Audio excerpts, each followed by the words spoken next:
চলছে ঈদ আনন্দ। টানা ছুটিতে রাজধানী ছাড়ছে মানুষ, ট্রেনে যাত্রী চাপ, ছাদে চেপেও বাড়ি ফিরছেন অনেকে, বাস লঞ্চেও ভিড়।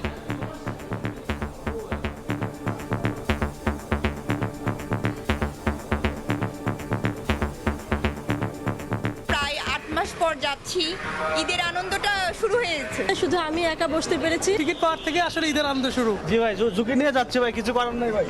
যেভাবে হোক ঈদ করাই লাগবে। বাবা, মা এবং বোনের সাথে ঈদ করতে যাচ্ছি দাদি বাড়িতে। তুলনামূলক গাড়ি থেকে লঞ্চটা খুবই একটু ভালো। খেলাধুলা করবো, অনেক মজা করবো।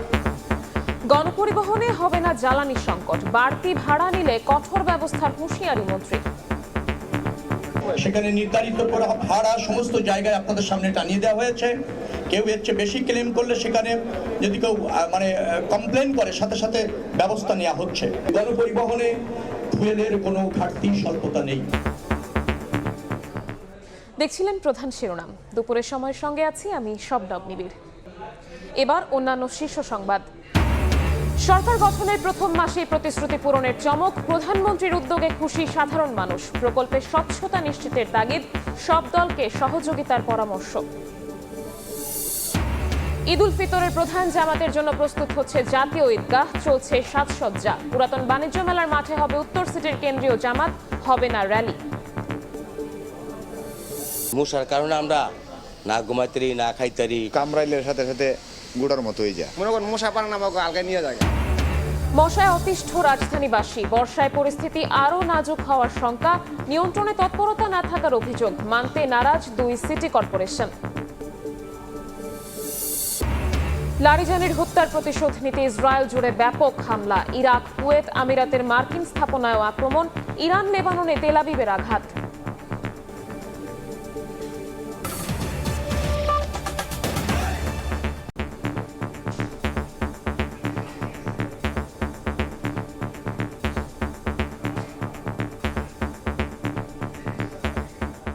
শুরুতে ঈদযাত্রার খবর। ঈদ ঘিরে টানা ছুটিতে রাজধানী ছাড়ছে মানুষ, বাড়ি ফেরার যাত্রার পথে পথে আনন্দ উচ্ছ্বাস। আজও রেল, সড়ক ও নৌপথে ভিড় ঘরমুখ মানুষের। বাড়তি ভাড়া নিলে ব্যবস্থা নেওয়ার হুঁশিয়ারি দিয়ে সড়ক পরিবহন মন্ত্রী জানান, গণপরিবহনে জ্বালানি সংকট হবে না।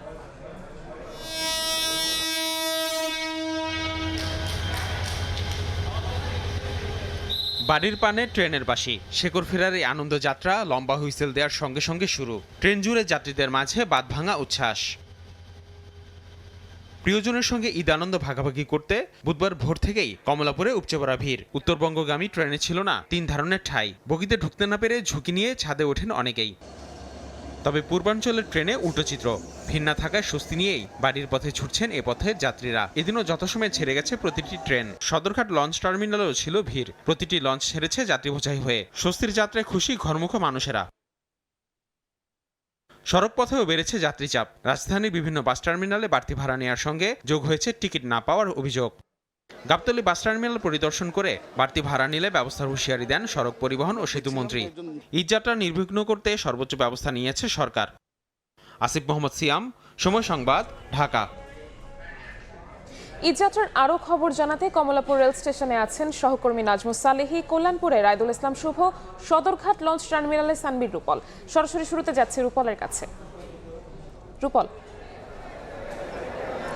সদরঘাট দুপুর থেকে জমজমাট হয়ে উঠছে। ঈদযাত্রায় এক প্রাণবন্ত উচ্ছ্বাস দেখা যাচ্ছে এই সদরঘাটের এখন প্রত্যেকটি পন্টনে, প্রত্যেকটি লঞ্চের সামনে।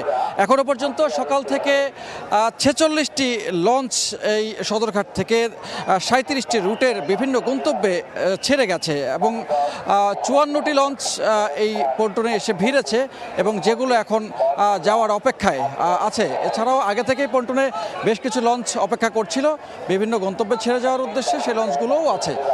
তো সবচেয়ে বেশি ভিড় লক্ষ্য করা যাচ্ছে ভোলা রুট এবং চাঁদপুর রুটের লঞ্চগুলোতে, এবং তার বাইরেও অন্যান্য যে রুটগুলো আছে সেই রুটগুলোতেও এখন ঈদ যাত্রার জন্য অপেক্ষা করছে যাত্রীরা এবং লঞ্চ। সবাই মিললেই একটি উৎসবমুখর একটি যাত্রা করতে যাচ্ছেন, কারণ এখনো পর্যন্ত যে উপচে পড়া ভিড়, গাদাগাদি অবস্থা, সেরকমভাবে লঞ্চ আমরা খুব একটা ছাড়তে দেখিনি। অল্প কিছু লঞ্চ যেগুলো ভোলার উদ্দেশ্যে ছেড়েছে সেগুলো একদমই ঠাসাঠাসি করে তারা গিয়েছেন। তবে দিনের বেলায় যেহেতু লঞ্চগুলো ছাড়ছে এবং আবহাওয়া অনুকূলে আছে সেহেতু তারা নিরাপদেই পৌঁছাবেন বলে আশা প্রকাশ করছেন। অন্যদিকে সদরঘাটে আসার যে পথটি সেই পথটিও আইনশৃঙ্খলা বাহিনীর সদস্য তারা মোটামুটি যান চলাচল স্বাভাবিক করে রাখছেন যাতে কোনোভাবেই যানজট লেগে না থাকে। তো সেদিকেও একটি স্বস্তির কথা বলা যাচ্ছে এবং সদরঘাটে যারা আসছেন তারা নির্বিঘ্নেই যাত্রা করতে পারছেন এবং পরিবার পরিজন নিয়ে যারা ঈদের আনন্দ ভাগাভাগি করতে যাচ্ছেন তারা বলছেন যে সড়ক পথে দুর্ঘটনার যেমন ঝুঁকি ঝামেলা আছে তেমনি এই সময়ে টিকিট প্রাপ্তির একটি অনেক রকমের বেগ পোহাতে হচ্ছে, যার ফলে তারা নিরাপদ গন্তব্য হিসেবে নিরাপদ যানবাহন হিসেবে এই নৌপথকেই বেছে নিতে চাচ্ছেন এবং বেলা যত বাড়ছে তত বেশি ভিড় বাড়ছে এবং তারা বলছেন যে সন্ধ্যা নাগাদ এই ভিড়টি আরও বাড়তে পারে এবং আগামীকালকে যেহেতু 29 রোজা ঈদের আগের দিনও হতে পারে বা সেদিন আরও বেশি ভিড় বাড়তে পারে। তো এখন পর্যন্ত এই ছিল সদরঘাট লঞ্চ টার্মিনাল থেকে সবশেষ তথ্য। চলে যাচ্ছি কমলাপুরে, সেখানে আছেন নাজমুস সালেহী রেলের খবরাখবর জানাতে। দুপুরের পর কমলাপুর রেল স্টেশনে ঘরমুখো মানুষের চাপ বেড়েছে আরও বহুগুণ। আমি যেখানটিতে দাঁড়িয়ে আছি এই মুহূর্তে কমলাপুর রেল স্টেশনের কোনো প্ল্যাটফর্মে ছেড়ে যাবার জন্য ট্রেন নেই, সুতরাং কাছাকাছি সময়ে বেশ কয়েকটি ট্রেন এখান থেকে যাত্রা করবে, যে কারণে অপেক্ষমান যাত্রীরা আসলে এখানে যে বড় মনিটরটি দেওয়া আছে সেখানে তারা দেখে নিচ্ছেন যে কার ট্রেন কখন এবং কয় নাম্বার প্ল্যাটফর্ম থেকে ছেড়ে দেবে, সেখানে মানুষ এখন অপেক্ষা করছে। চট্টলা এক্সপ্রেস 2:15 এখান থেকে ছেড়ে যাবার কথা আছে। ট্রেনটি আছে কমলাপুর রেল স্টেশনের 5 নম্বর প্ল্যাটফর্মে। একইভাবে সিল্ক সিটি রাজশাহী ট্রেন এখান থেকে 2:30টার সময় ছেড়ে যাবার কথা রয়েছে। কালনি সিলেটের উদ্দেশ্যে যাবে এখান থেকে 2:55 মধুমতি রাজশাহীর উদ্দেশ্যে যাবে বিকাল 3টায়। উপকূল নোয়াখালীর উদ্দেশ্যে ছাড়বে বিকাল 3:10 এবং জামালপুর কমিউটার দেওয়ানগঞ্জের উদ্দেশ্যে যাবে বিকাল 3:40। সেই সমস্ত ট্রেনের যাত্রীরা এখানে এসে অপেক্ষা করছেন, কারণ সময়সূচি পূর্ব নির্ধারিত, সেগুলো আগে থেকে দেয়া থাকলেও কোন ট্রেন কোন প্ল্যাটফর্মে এসে দাঁড়াবে সেই নির্দেশনাটা এখনও পরিষ্কারভাবে সেখানে প্ল্যাটফর্মে লেখা নাই, যেই কারণে যাত্রীরা আসলে ছড়িয়ে ছিটিয়ে কমলাপুরের 8টি প্ল্যাটফর্মে অবস্থান করছেন এবং মূল ফটক থেকে প্রবেশ করে সামনে যে বড় মনিটরটি রয়েছে সেখানে এসে তারা অপেক্ষা করছেন। সকাল থেকে আমরা দেখেছি উত্তরবঙ্গগামী প্রতিটি ট্রেনেই আসলে উপচে পড়া ভিড় ছিল। ট্রেনের দরজা জানালায় ভেতরে জায়গা না পেয়ে যাত্রীরা জীবনের ঝুঁকি নিয়ে নিষেধাজ্ঞা অমান্য করে উঠেছেন ট্রেনের ছাদে। সেই যাত্রাতেও আসলে রেল পুলিশ এবং রেল নিরাপত্তা বাহিনী তারা বেশ খানিকটা চেষ্টা করেছেন তাদেরকে ছাদ থেকে নামানোর, কিন্তু তারা সেখানে সফল হননি। তবে পূর্বাঞ্চলের ট্রেনগুলোতে ভিড় খানিকটা কম। রেলপথের পক্ষ থেকে আসলে বলা হচ্ছে যে আজকে দুপুরের পর থেকে গার্মেন্টসগুলো যখন ছুটি হবে, যখন যে সময় গার্মেন্টস ছুটি হবে সেই সময় থেকে আসলে আরও প্রচণ্ড চাপটি বাড়বে এবং সেটি ট্রেনের ছাদ ছাপিয়ে ট্রেনের লোকারণ্য হয়ে পড়বে পুরো স্টেশন এরিয়া, যে কারণে সেই প্রস্তুতিও তাদের রয়েছে। আইন শৃঙ্খলা বাহিনীর অতিরিক্ত সদস্য মোতায়েন করা ছাড়াও তারা হচ্ছে রেলে যাতে সার্ভিসটি সুন্দরভাবে তারা দিতে পারেন যাত্রীদেরকে, সেই জন্য তাদের সেই তৎপরতার অংশ হিসেবে তারা বিভিন্ন রকমের কার্যক্রম ইতোমধ্যেই হাতে নিয়েছে। এছাড়া বলা যেতে পারে সকাল থেকে প্রতিটি ট্রেন সময় মেনে শিডিউল মতো এখান থেকে ছেড়ে গেছে, যে কারণে যাত্রীদের ভোগান্তি কিছুটা কম। রেলপথ মন্ত্রণালয়ের পক্ষ থেকে বলা হচ্ছে যে বাকি যে ট্রেনগুলো ছাড়বে তারা প্রত্যেকটি তারা সময় মতো ছাড়ার তাদের প্রত্যাশা রয়েছে, সেই প্রস্তুতি তাদের রয়েছে যাতে অপ্রীতিকর কোনো ঘটনা না ঘটে, সেজন্য তাদের সার্বিক প্রস্তুতি আছে। বিকেলের পর থেকে আসলে ভিড় বেড়েছে, রাতে এটি গিয়ে ঠেকবে আরও বহুগুণে। এই ছিল আমার কাছে কমলাপুর রেল স্টেশন থেকে রেলপথে ঈদ যাত্রার সর্বশেষ খবর। সড়ক পথের খবর জানতে যাব রাজধানীর কল্যাণপুর বাস টার্মিনালে, সেখানে অপেক্ষা করছেন সহকর্মী রায়দুল ইসলাম শুভ। কিন্তু এই যে সড়ক পথ অর্থাৎ বাসের শিডিউলগুলোও কিন্তু বিপর্যয় ঘটেনি, সময় মতোই কিন্তু বাস স্ট্যান্ডগুলো থেকে বাস ছেড়ে যাচ্ছে বলে আমরা সকাল 6টা থেকে দেখেছি এবং আমরা দেখতে পেয়েছি যে সকাল 10টার কিছু সময় পরে কিন্তু গাবতলী বাস টার্মিনালে এসেছিলেন সড়ক ও পরিবহন মন্ত্রী এবং তিনি এসে কিন্তু সার্বিক পরিস্থিতি পরিদর্শন করেন। পরিদর্শন শেষে কিন্তু সাংবাদিকদের সাথে কথা বলেন। তিনি যে এমনটা জানিয়েছেন যে এবারের ঈদ যাত্রায় কোনো ধরনের কোনো বিশৃঙ্খলা বা ভোগান্তি সাধারণ মানুষের মধ্যে কিন্তু নাই বলে যেমনটা আসলে তিনি দাবি করেছেন এবং যেটা বলছেন যে এবারে ভাড়া নির্ধারণ করে দেওয়া হয়েছে এবং সেই ভাড়া নির্ধারণ ও যে নির্ধারিত ভাড়া অনুযায়ী কিন্তু আসলে বাস যাত্রীদেরকে সেভাবে আসলে টিকিট প্রদান করছে। কিন্তু যাত্রীদের সাথে আমরা যেমনটা কথা বলে জানতে পেরেছি যে এবারের ঈদকে কেন্দ্র করে নন এসি গাড়িগুলো বা গণপরিবহনগুলোর যে নির্ধারিত ভাড়া সেটি তারা নিলেও এসি বাসের ভাড়া কিন্তু অতিরিক্ত অতিরিক্ত মাত্রায় নেওয়া হচ্ছে, অর্থাৎ যেগুলোর ভাড়া স্বাভাবিক দিনে 1000 টাকা সেগুলো কোথাও প্রোগ্রাম ভেদে 1500 থেকে 2000 পর্যন্ত নেওয়া হচ্ছে বলে যাত্রীরা অভিযোগ করেছেন। এবং এই ঘটনায় কিন্তু আসলে মন্ত্রী যেমনটা বলছিলেন যে এই ঈদের পরে আসলে যারা এরকম শৃঙ্খলা করার চেষ্টা করছে তাদের বিরুদ্ধেও কিন্তু ব্যবস্থা নেওয়ার কথা জানিয়েছে। তো অর্থাৎ সড়ক পথের কথা বলতে গেলে কিন্তু সড়ক পথেও কিন্তু একেবারেই আসলে স্বস্তি আমরা দেখতে পেয়েছি। সময় মতো বাস ছেড়ে যাচ্ছে দুপুর 2টার পর, অর্থাৎ 2টা এখন বাজে, তারপরে অর্থাৎ 2:30 থেকে 3টার মধ্যে কিন্তু বেশ কিছু বাস রয়েছে উত্তরবঙ্গগামী, সেগুলো সময় মতো ছেড়ে যাবে বলে আসলে আশা করছে বাস মালিক কর্তৃপক্ষ। সবকিছু মিলিয়ে কল্যাণপুর থেকে এই ছিল আমার কাছে সবশেষ। Kalyanpur bus terminal, Kamalapur railway station এবং সদরঘাট লঞ্চ টার্মিনাল থেকে ঈদযাত্রার সবশেষ খবর জানাচ্ছিলেন সহকর্মীরা। এদিকে ঈদযাত্রায় সড়ক মহাসড়কে যানবাহনের চাপ থাকলেও স্বস্তিতে বাড়ি ফিরছেন উত্তরবঙ্গের মানুষ। নৌপথে যাত্রা নির্বিঘ্ন করতে মনিটরিং জোরদার করা হয়েছে। প্রিয়জনের সঙ্গে ঈদের আনন্দ ভাগাভাগি করতে বাড়ি ফিরছে মানুষ। ছুটির দ্বিতীয় দিনে ঈদযাত্রায় ঘরমুখো মানুষের ঢল। মানুষের চাপে ভিড় বাড়তে শুরু করেছে নৌপথে। বুধবার সকালে রাজধানী ঢাকা থেকে অতিরিক্ত যাত্রী বোঝাই করে একের পর এক লঞ্চ ভেড়ে ভোলার লঞ্চ ঘাটে। সরকারি যে ব্যবস্থাপনা ছিল তাতে আমাদের সন্তুষ্টি, আমরা ভাড়া বেশি ছিল না। পরিবার পরিজন নিয়ে আমরা একটু ভোগান্তি হলেও ভালোই লাগছে। এদিন রাজধানীর সদরঘাট থেকে চাঁদপুরের উদ্দেশ্যে যায় বেশ কয়েকটি যাত্রীবাহী লঞ্চ। স্বস্তি নিয়ে যাত্রার কথা জানান যাত্রীরা। ভাড়াও কম নেওয়া হচ্ছে 10% হারে। কোথাও কোনো সমস্যা হয় না।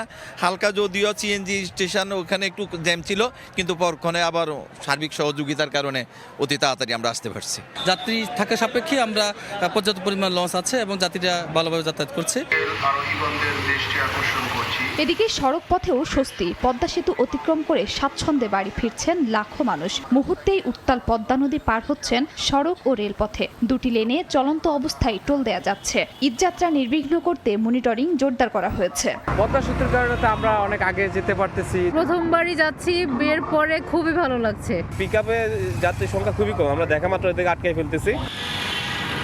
টাঙ্গাইলে মহাসড়কে যানবাহনের চাপ বাড়লেও স্বস্তিতেই বাড়ি ফিরছে উত্তরের 23 জেলার মানুষ। বেলা বাড়ার সঙ্গে সঙ্গে উত্তরের পথে বেড়েছে পরিবহনের সংখ্যা। সার্বিক পরিস্থিতি মনিটরিংয়ের জন্য আমরা ভিজিলেন্স টিম গঠন করেছি। পর্যাপ্ত সংখ্যক এক্সিকিউটিভ ম্যাজিস্ট্রেট মোতায়েন রয়েছে। তবে গত কয়েকদিনের তুলনায় ভোর থেকে যমুনা সেতুর পশ্চিম সংযোগ মহাসড়কে যানবাহনের চাপ ছিল চোখে পড়ার মতো। বাস ছাড়াও অনেকেই খোলা ট্রাক ও ব্যক্তিগত পরিবহনে বাড়ি ফিরছে। রাস্তা ফুল ক্লিয়ার, হালকা চান্দুরা জাম আছে, পুরো রাস্তায় ক্লিয়ার। ভালোভাবে আসছি। এর আগে অনেক জ্যাম ছিল, কিন্তু এইবার আসলাম সুন্দরভাবে, কোনো জ্যাম নেই। পাটুরিয়া, দৌলতদিয়া ও আরিচা কাজিরহাট নৌ রুটে যাত্রী ও যানবাহনের সংখ্যা সকালের তুলনায় কয়েক গুণ বৃদ্ধি পেয়েছে। লঞ্চ ও ফেরি কানায় কানায় পূর্ণ হয়ে পাটুরিয়া থেকে দৌলতদিয়ার উদ্দেশ্যে যাচ্ছে। খাদিজা স্বপ্না, সময় সংবাদ। ঈদযাত্রার খবর জানাতে এই মুহূর্তে পদ্মা সেতুর মুন্সিগঞ্জ টোল প্লাজায় আছেন রিপোর্টার নাসিরউদ্দিন উজ্জ্বল। যাচ্ছি উজ্জ্বলের কাছে। উজ্জ্বল,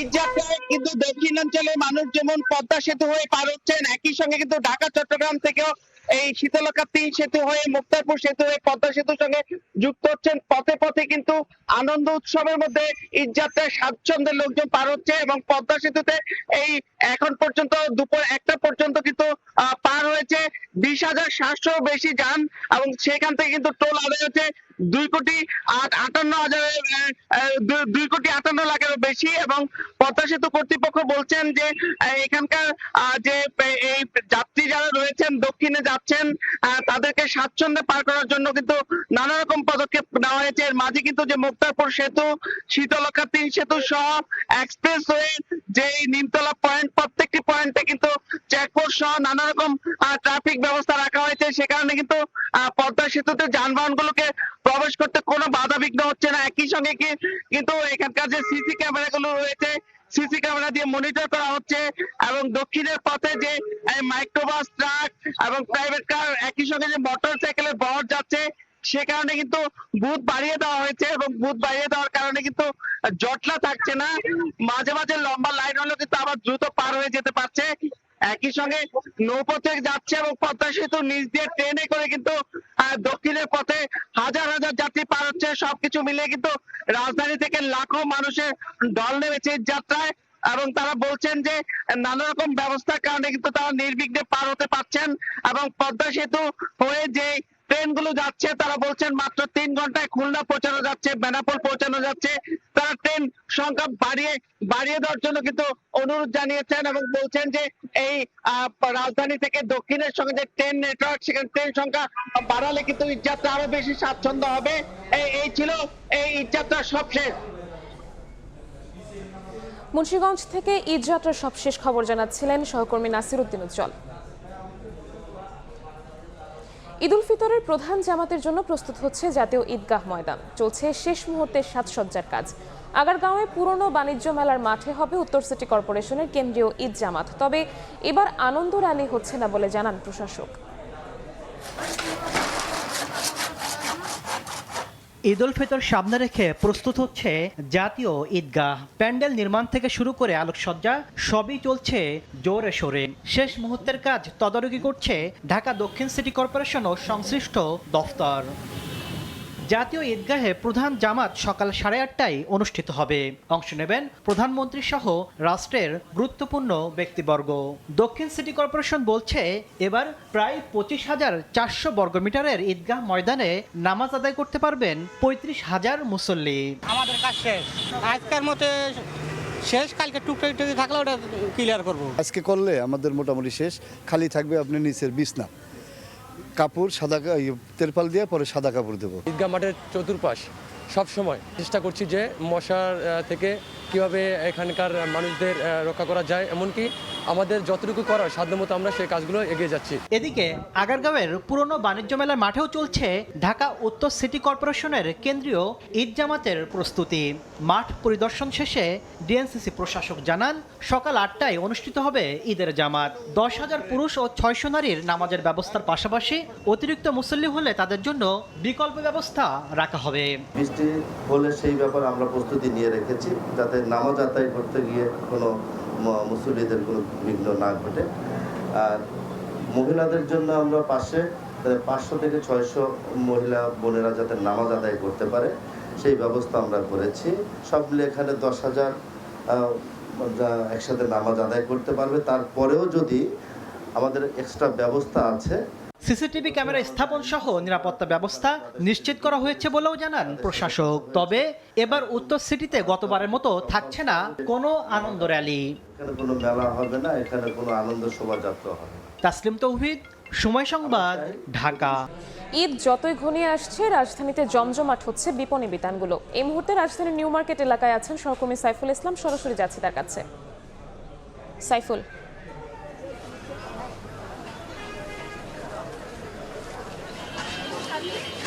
ঈদের বাকি আর মাত্র 1 থেকে 2 দিন। বেশ অল্প সময়ের মধ্যে আমরা দেখতে পেয়েছি যে রাজধানীর নিউ মার্কেট এলাকাতে এখনও পর্যন্ত মানুষের আনাগোনা কমেনি, কিন্তু কারণ শেষ সময়ে সকলেই চান যে তাদের যে পছন্দের পণ্য সেই পণ্যটি কিন্তু কিনে বাড়ি ফিরতে চান খুব তাড়াতাড়ি। আমরা দেখতে পেয়েছি যে এখানে মানভেদের শাড়ি দেখছে অনেকে, তবে যে শাড়ির মূল্য কখনো কখনো 600 দেওয়া হয়েছে, আবার কোথাও কোথাও এর চেয়ে একটু বেশিও দেওয়া হয়েছে। শাড়ির সাথে যে শেষ সময় কিন্তু আমরা জুতাতেও একটু দেখতে পারি যে জুতাতেও কিন্তু আসলে মানুষের ভিড় বেড়েছে, কেননা এখানে 3 থেকে 800 টাকা বা মানভেদে 1000 টাকায় কিন্তু আসলে জুতা মিলছে, যেটি হচ্ছে যে রাজধানীর বিভিন্ন যে শীতাতপ নিয়ন্ত্রিত বিভিন্ন মার্কেটের চেয়ে কিছুটা হলেও কম এখানকার গ্রাহকরা বলছেন। তবে এক্ষেত্রে আরও একটু যদি বলি, গেঞ্জি প্যান্ট থেকে শুরু করে মেয়েদের যে নিত্যদিন ব্যবহার যে সমস্ত পণ্য সেটিও কিন্তু এখানে আছেন। তবে গ্রাহকরা বলছেন যে আসলে কিছুটা দাম শেষ দিকে এসে বাড়তি বিক্রি করছেন ব্যবসায়ীরা, যদিও এটি মানতে রাজি নন ব্যবসায়ীরা, কারণ তারা বলছে যে শেষ মুহূর্তে যতটুকুই তারা বিক্রি করতে পারেন সেটাই তাদের লাভ। এইরকম কিন্তু বক্তব্য দিয়ে তারা বলছেন যে সর্বোচ্চ যতটুকু দাম তারা হচ্ছে লাভ না করলেই নয়, সেই রকম করেই কিন্তু তারা দাম রাখছেন। তবে সর্বোপরি বলা যায় যে এখনো পর্যন্ত যে মানুষের ভিড় আছে সেটিতেই কিন্তু আসলে প্রকাশ হচ্ছে যে মানুষ ঘরমুখো যে সমস্ত মানুষ হচ্ছে তার মধ্য দিয়ে কিন্তু এখানে যারা আছেন তারাও কিন্তু শপিং শেষ করে কিন্তু বাড়ি ফিরতে চান। আবার কেউ কেউ বলছেন যে শুধুমাত্র যে বাড়িতে এই যে ভিড়, লম্বা ছুটি, অনেকেই চলে গেছেন, কিন্তু যারা যাবেন না তারা কিন্তু এই যে ঢাকা শহর ফাঁকা হওয়ার কারণে শেষ মুহূর্তে কিন্তু তারা শপিং করছেন। এই ছিল আমার কাছে রাজধানীর নিউ মার্কেট থেকে শপিংয়ের সর্বশেষ খবর। রাজধানী নিউ মার্কেট এলাকা থেকে আমাদের সাথে সরাসরি যুক্ত হয়েছিলেন সহকর্মী সাইফুল ইসলাম। সরকার গঠনের প্রথম মাসে নির্বাচনী প্রতিশ্রুতি পূরণের চমক বিএনপির। প্রধানমন্ত্রীর উদ্যোগে খুশি সাধারণ মানুষ। বিশ্লেষকরা বলছেন, অতীতের মতো বড় বড় প্রকল্পের নামে দুর্নীতি, স্বজনপ্রীতি না হলে সফল হবে তারেক রহমানের সরকার। হাসান ওয়ালির প্রতিবেদন। আমি সশ্রদ্ধ চিত্তে তারেক রহমান। ঝঞ্ঝা বিক্ষুব্ধ সময়ে ক্ষমতা নিয়ে এক মাসেই সাধারণের মাঝে আশার সঞ্চার করেছে নতুন সরকার। ভোট দেওয়ার টাটকা স্মৃতি থাকতে থাকতে নির্বাচনী প্রতিশ্রুতি পূরণের মাধ্যমে অনন্য দৃষ্টান্ত তৈরি করেছেন প্রধানমন্ত্রী তারেক রহমান। শহীদ পালন করিব। এক মাসের সরকার, এরই মধ্যে সফলতার পালকে যুক্ত ফ্যামিলি কার্ড, ধর্মীয় নেতাদের ভাতা প্রদান ও খাল কাটা কার্যক্রমের সূচনা। পহেলা বৈশাখে চালু হচ্ছে কৃষক কার্ড। এর আগে মওকুফ করা হয় 10,000 টাকার কৃষি ঋণ। দেশ পুনর্গঠনের প্রত্যয়ে এগিয়ে যাচ্ছেন সরকার প্রধান, আর এর সুফল পেতে শুরু করেছেন সাধারণ মানুষ। বর্তমান সরকার এক মাসের মধ্যে যথেষ্ট অগ্রগতি বা সম্ভাবনাময় কিছু কাজ করেছে। সাস্টেনেবল ডেভেলপমেন্ট যদি করতে চায়, আর 20,000 কিলোমিটার যেটা করবে বলছে 5 বছরের মধ্যে খাল খনন, আমার মনে হয় এটা একটা বিরাট অ্যাচিভমেন্ট হবে। কথা যেটা দিছে নির্বাচনের আগে তিনি সবই পালন করেছে, তিনটা মোটামুটি। আগামীতে আরো ভালো হবে এবং যেটা উদ্যোগ নিছে এটা আমি ভালো উদ্যোগ নিছি। প্রধানমন্ত্রীর কর্মচাঞ্চল্যতা এবং সরকারের কার্যক্রমকে আশা জায়গা নিয়ে আখ্যা দিয়ে প্রকল্পের স্বচ্ছতা নিশ্চিতে তাগিদ দেন এই রাজনৈতিক বিশ্লেষক। প্রধানমন্ত্রী তারেক জিয়া, আমার অ্যাপ্রোচটা মনে হয় যে খুব প্রোগ্রেসিভ। ফ্যামিলি কার্ড, খাল খনন কর্মসূচি, তো অসাধারণ দুটি কাজ নিয়েছেন এবং আমি মনে করব যে এই দুটো খুবই সাকসেসফুল। বাংলাদেশের মানুষ খুব আশান্বিত। যে কোনো প্রকল্প যখনই চালু হয় একটা দল কি করে জানি কোনো না কোনোভাবে ঢুকে পড়ে। একটাই আমাদের কথা থাকবে, কোনোভাবে দুর্নীতি যাতে এতে ঢুকে না পড়ে। প্রধানমন্ত্রীর কর্মকাণ্ডে নতুনত্বের বার্তা রয়েছে মন্তব্য করে প্রকল্প বাস্তবায়নে বিরোধী দলকেও যুক্ত করার তাগিদে বিশ্লেষকের। জনদুর্ভোগ এড়িয়ে প্রধানমন্ত্রীর রাস্তায় চলাচল, সচিবালয়ে প্রতিদিন অফিস করা, প্রধানমন্ত্রীর যে কার্যালয় সেটার পরিবর্তে যে সকল মন্ত্রী এমপিদের নিয়ে সেখানে না যে একটা জায়গায় বসে অফিস করা, এগুলো বাংলাদেশের রাজনীতিতে এক ধরনের নতুনত্বের বার্তা দেয়। ইতিমধ্যেই যে কাজগুলো তিনি শুরু করেছেন এগুলো তাদের নির্বাচনী ইশতেহারই আছে যে তিনি ধাপে ধাপে সেগুলো বাস্তবায়ন করবেন। বিরোধী দলের যারা জনপ্রতিনিধি আছেন, জনগণ দ্বারা যারা নির্বাচিত হয়েছেন, তাদেরকেও এই মহতি কাজের সাথে সংশ্লিষ্ট করে এই কাজগুলো বাস্তবায়ন। জনতার কাছে ছুটে যাওয়া, প্রোটোকলবিহীন পথ চলা, সব মিলিয়ে এখনো সফলতার পাল্লা ভারী সরকারের। আগামীতেও ধারাবাহিকতা রক্ষার তাগিদ বিশ্লেষকদের। হাসান ওয়ালি, সময় সংবাদ, ঢাকা। দুপুরের সময় আরো থাকছে। চট্টগ্রাম বন্দরে এলপিজি, এলএনজি বাহী আরো 5টি জাহাজ। দাম বাড়ার পরও উড়োজাহাজের জ্বালানি সংকটের শঙ্কা। হজ যাত্রায় ব্যয় বাড়বে না বলছে হাব।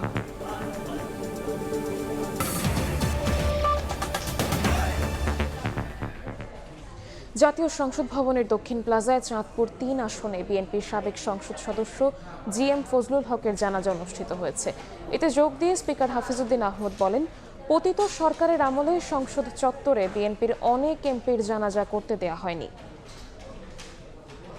সাবেক সংসদ সদস্য ও বিএনপির কার্যনির্বাহী কমিটির সদস্য জিএম ফজলুল হক বিএনপির মনোনয়নে 1996 সালে 7ম ও 2001 সালে 8ম সংসদ নির্বাচনে চাঁদপুর 3 আসন থেকে সংসদ সদস্য নির্বাচিত হন। ছিলেন সফল ব্যবসায়ী, একাধিকবার হয়েছেন সিআইপি। পরিবার জানায়, বার্ধক্যজনিত কারণে দীর্ঘদিন নানা শারীরিক জটিলতায় ভুগছিলেন ফজলুল হক। চিকিৎসা চলছিল দেশে বিদেশে। অবশেষে মঙ্গলবার সন্ধ্যা 6টায় রাজধানীর ইউনাইটেড হাসপাতালে 79 বছর বয়সে শেষ নিঃশ্বাস ত্যাগ করেন বিএনপির এই সাবেক এমপি। তার মৃত্যুতে চাঁদপুরের স্থানীয় রাজনীতিতে অপূরণীয় ক্ষতি হয়েছে বলে মন্তব্য করেন বর্তমান সংসদ সদস্য শেখ ফরিদ আহমেদ। এই ক্ষতি তো আমরা পূরণ করার মতো না। উনি সৎ হিসাবে আমাদের মাঝে পরিচিত ছিলেন এবং ওনার যেই সময়টা ছিলেন উনি নির্বাচিত, সেই সময় সততার সাথে উনি কাজ করে গিয়েছেন এবং ম্যাডামের হাতকে শক্তিশালী করেছেন। জাতীয় সংসদের দক্ষিণ প্লাজায় বর্ষিয়ান এই রাজনীতিকের জানাজায় উপস্থিত ছিলেন speaker Hafizuddin Ahmad, chief whip Nurul Islam সহ চাঁদপুরের বিএনপি নেতারা। এ সময় ফজলুল হকের আত্মার শান্তি কামনা করেন স্পিকার। আমরা সবাই কামনা করি আল্লাহ যেন তাকে বেহেশত নসিব করেন। আল্লাহ যেন তার পরিবারকে, এই শোক সন্তপ্ত পরিবারকে এই শোক এবং সহ্য করার তৌফিক দেন। পতিত আওয়ামী লীগ সরকারের আমলে সংসদ ভবন এলাকায় বিএনপির এমপিদের জানাজা আয়োজনে বাধা দেওয়ার অভিযোগও করেন জাতীয় সংসদের অভিভাবক। দীর্ঘদিন পর এই দক্ষিণ প্লাজায় এই সুযোগ অবারিত হয়েছে। এর আগে আমাদের অনেক সংসদ সদস্য মৃত্যুবরণ করার পরও এখানে জানাজা নামাজ পড়ার জন্য অনুমতি দেওয়া হয়নি। ইয়া আল্লাহ, আমরা যার জানাজা পড়লাম। জানাজা শেষে প্রয়াত ফজলুল হকের কফিনে শ্রদ্ধা জানান স্পিকার, চিফ হুইপ ও সংসদ সচিবালয়ের কর্মকর্তারা। বৃহস্পতিবার চাঁদপুরের বাবুরহাটে আরেক দফা জানাজার পর পারিবারিক কবরস্থানে দাফন করা হবে বিএনপির এই রাজনীতিককে। মুরসালিন হক জুনায়েদ, সময় সংবাদ, ঢাকা। দুপুরের সময় আরও থাকছে। নীল সাম্রাজ্যে সাদার দাপট, এতিহাদে ম্যান সিটিকে গড়িয়ে চ্যাম্পিয়ন্স লিগের কোয়ার্টার ফাইনালে রিয়াল মাদ্রিদ, জোড়া গোলে নায়ক ভিনিসিয়াস।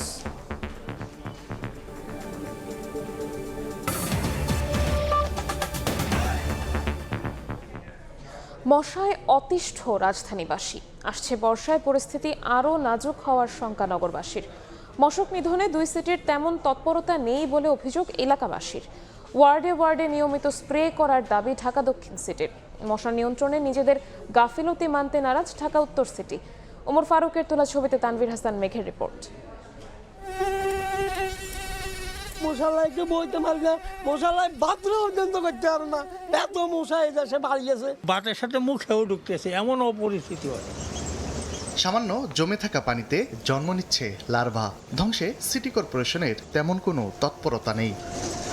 ঢাকার 2 সিটির অলিগলি, ড্রেন ও ময়লা আবর্জনায় জমে থাকা পানি হয়ে উঠেছে মশার প্রজনন ক্ষেত্র। দিনরাত মশার কামড়ে অতিষ্ঠ নগরবাসী। এই মশার কারণে আমরা না ঘুমাইতারি, না খাইতারি। ঠান্ডাটা হইলে পরে কোনো সাইড আপনি মেকআপ দিতে পারবেন না। এদিকে হাত সামলাবেন, এদিক দিয়ে মাথায় কামড়াইতেছে, কানে কামড়াইতেছে। ফুটফুটে দিনের আলো, তবুও মশারির ভেতরেই আশ্রয় নিতে হচ্ছে নগরবাসীকে।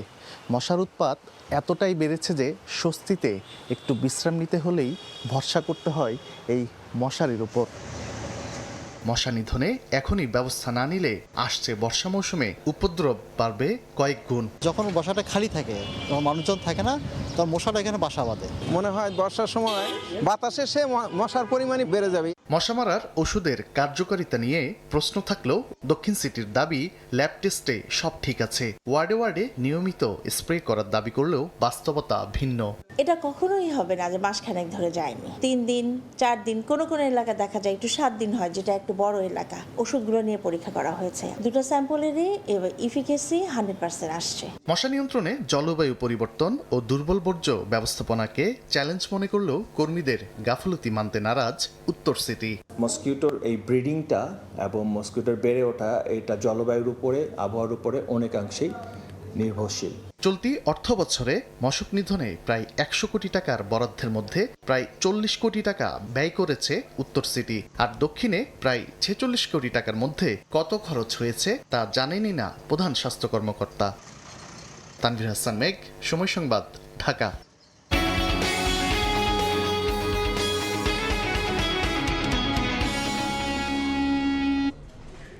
মধ্যপ্রাচ্য সংঘাতে হরমুজ প্রণালী বন্ধ থাকার পরও জ্বালানি তেল ও এলএনজি নিয়ে আরও 5টি জাহাজ ভিড়েছে চট্টগ্রাম বন্দরে। সকাল থেকে শুরু হয়েছে খালাস। এ নিয়ে যুদ্ধ শুরুর পর গত 14 দিনে বন্দরে ভিড়ল 24টি জাহাজ। শাখাউত টিপুর ক্যামেরায় কমলদের রিপোর্ট। চট্টগ্রাম বন্দরের ডলফিন জেটিতে একে একে ভিড়ল জ্বালানিবাহী 3টি জাহাজ। বুধবার সকাল 8টা থেকে শুরু হয় জাহাজে করে আমদানিকৃত জ্বালানি টার্মিনালে পাঠানো। জ্বালানি তেলের খালাস এবং সরবরাহ নিরাপত্তার নিশ্চিতে মোতায়েন রয়েছে বাংলাদেশ নৌবাহিনী। বাকি 2টি জাহাজ রয়েছে বন্দরের বহির্নোঙরে। হাই সালফার ফুয়েল অয়েলবাহী জাহাজ লেডি অফ ডোরিয়া এবং এসসি গোল্ড ওশান নামের জাহাজ দুটি সিঙ্গাপুর থেকে আসলো। এলএনজিবাহী প্রাচীনামী জাহাজটি এসেছে অস্ট্রেলিয়া থেকে। মূলত সমুদ্রগামী জাহাজে বিক্রির পাশাপাশি বিদ্যুৎ কেন্দ্রের জ্বালানি হিসেবে ব্যবহারের জন্য আনা হয়েছে high sulphur fuel oil. Chattogram বন্দরে মার্চ মাসের শুরু থেকে এ পর্যন্ত প্রায় 18টি জাহাজ, জ্বালানিবাহী জাহাজ, তাদের মালামাল খালাস করে চলে গেছে এবং বর্তমানে এই মুহূর্তে আমাদের আউটার অ্যাঙ্কারেজ সহ বন্দরের জলসীমায় 5টি জাহাজ তাদের জ্বালানি কার্গো আনলোডিংয়ের কাজ করছে। অবশ্য আগামী 20 থেকে 23 মার্চের মধ্যে চট্টগ্রাম বন্দরে আসবে অ্যাঙ্গোলা থেকে এলএনজিবাহী জাহাজ, সেনেগাল বেঙ্গলিয়া, ওমানের এলপিজিবাহী জাহাজ বিউক বুরনহাম এবং মালয়েশিয়ার মর্নিং জান। এছাড়া বেস ওয়েল নিয়ে এবি অলিভিয়া জাহাজটি আসবে থাইল্যান্ড থেকে। মধ্যপ্রাচ্য যুদ্ধের এই অস্থির সময়ে জ্বালানি তেল সংগ্রহ করা এবং সেই জ্বালানি তেল বাংলাদেশে এনে খালাস এবং সারা দেশে সরবরাহ ব্যবস্থা স্বাভাবিক রাখা এখন কঠিন চ্যালেঞ্জ। এর সব কিছুতেই উত্তরণ ঘটছে বাংলাদেশ। বিভিন্ন দেশ থেকে সংগ্রহ করছে জ্বালানি তেল এবং খালাস হচ্ছে বন্দরের উপকূলীয় এলাকায়। চট্টগ্রাম বন্দরের ডলফিন জেটি থেকে কমল দে, সময় সংবাদ। 40 বছর ধরে অসংখ্য খুশির মিছিল ছিল আইডিএলসি, থাকবে আগামীতেও। বিশ্বের সঙ্গে সমন্বয় করে দেশেও লিটারে প্রায় 17 টাকা বাড়ানো হয়েছে উড়োজাহাজের জ্বালানির দাম। বিশেষজ্ঞরা বলছেন পরিস্থিতি স্বাভাবিক না হলে জ্বালানি সংকট ব্যাহত করতে পারে হজ ফ্লাইট। যদিও হাব বলছে জ্বালানির দাম বাড়লেও ব্যয় বাড়ার শঙ্কা নেই। কাজল আব্দুল্লাহ রিপোর্ট। সবকিছু ঠিক থাকলে এপ্রিলের 18 তারিখ থেকেই পবিত্র মক্কার উদ্দেশ্যে পাড়ি জমাবেন হজযাত্রীরা। ফ্লাইট পরিচালনার প্রস্তুতিও রয়েছে এয়ারলাইন্সগুলোর। তবে শঙ্কার কারণ মধ্যপ্রাচ্য সংকট।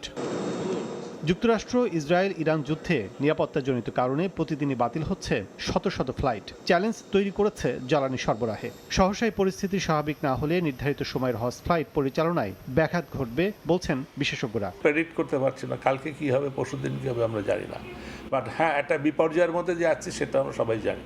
এদিকে হরমুজ প্রণালীতে জাহাজ চলাচলের নিয়ন্ত্রণ, বিভিন্ন দেশের তেল শোধনাগারে হামলায় সরবরাহ কার্যক্রম বন্ধে আতঙ্কিত বিশ্ব তাকিয়ে জ্বালানির দামে। বিশ্বে ঊর্ধ্বমুখী জ্বালানির দামের সঙ্গে এরই মধ্যে দেশেও জেট ফুয়েলের দাম বাড়িয়েছে বিইআরসি। প্রভাব পড়ার শঙ্কা হজ ফ্লাইটেও। সাপ্লাই চেইন ম্যানেজমেন্টটা না হয়, তেলের দাম যদি অত্যধিক বেড়ে যায় তাহলে তো যে টিকিট প্রাইস নির্ধারণ করা হয়েছিল আগে সেই টাকাটা যে নির্দিষ্ট থাকবে এটাও বলা যাচ্ছে না। কিন্তু জ্বালানি আমদানির পথ কিছুটা স্বাভাবিক থাকায় বিমান ভাড়া বাড়ার আশঙ্কা দেখছে না হাব। আমরা আশা করি বিষয়টি দ্রুত স্বাভাবিক হয়ে আসবে এবং জ্বালানি তেলের কোনো রকম সংকট হবে না বা এই উসিলাতে বিমান ভাড়া বাড়ানোর মতো কোনো কারণ হবে না ইনশাল্লাহ। চলমান প্রেক্ষাপটে হজ ফ্লাইট শিডিউল ঠিক থাকা সহ সমসাময়িক ইস্যুতে এখনই কোনো মন্তব্য করতে রাজি হয়নি ধর্ম মন্ত্রণালয়। কাজল আব্দুল্লাহ, সময় সংবাদ, ঢাকা। নিরাপত্তা প্রধান আলী লারিজানির হত্যার প্রতিশোধ নিতে ইসরায়েল জুড়ে ব্যাপক হামলা চালিয়েছে ইরান। এখন পর্যন্ত 2 জন নিহত হয়েছে। একই সঙ্গে ইরাক, কুয়েত, সংযুক্ত আরব আমিরাত, বাহরাইনেও মার্কিন স্থাপনা লক্ষ্য করে আক্রমণ চালানো হয়।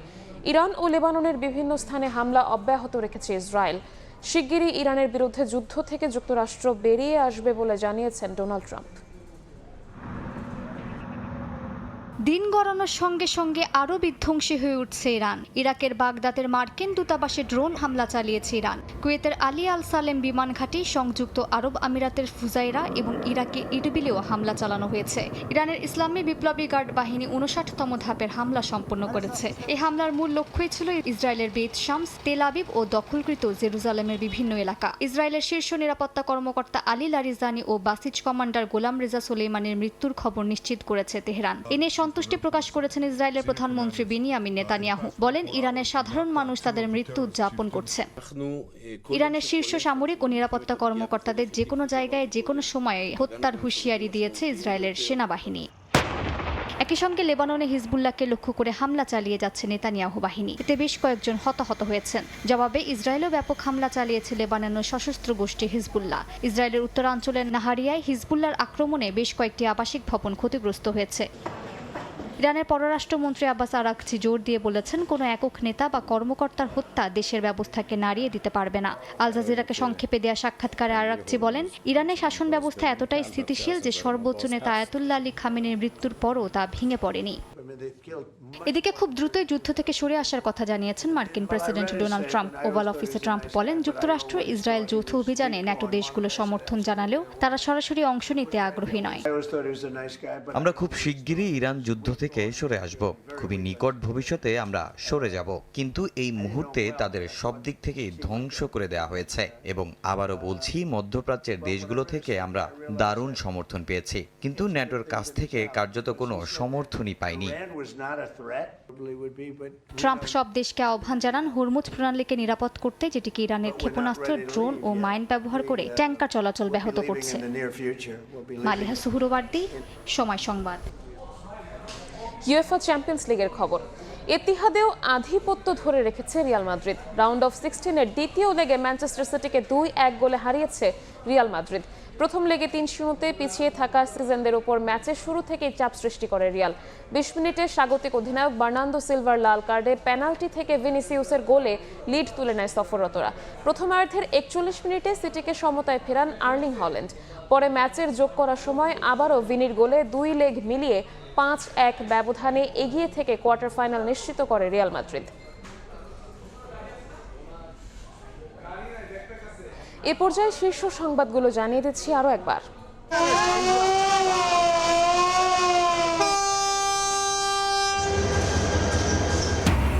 পথে পথে ঈদ আনন্দ, টানা ছুটিতে রাজধানী ছাড়ছে মানুষ, ট্রেনে যাত্রী চাপ, ছাদেও অনেকে, বাস লঞ্চেও ভিড়, বাড়তি ভাড়া নিলে ব্যবস্থার হুঁশিয়ারি মন্ত্রীর। সরকার গঠনের প্রথম মাসে প্রতিশ্রুতি পূরণের চমক, প্রধানমন্ত্রীর উদ্যোগে খুশি সাধারণ মানুষ, প্রকল্পে স্বচ্ছতা নিশ্চিতের তাগিদ, সব দলকে সহযোগিতার পরামর্শ।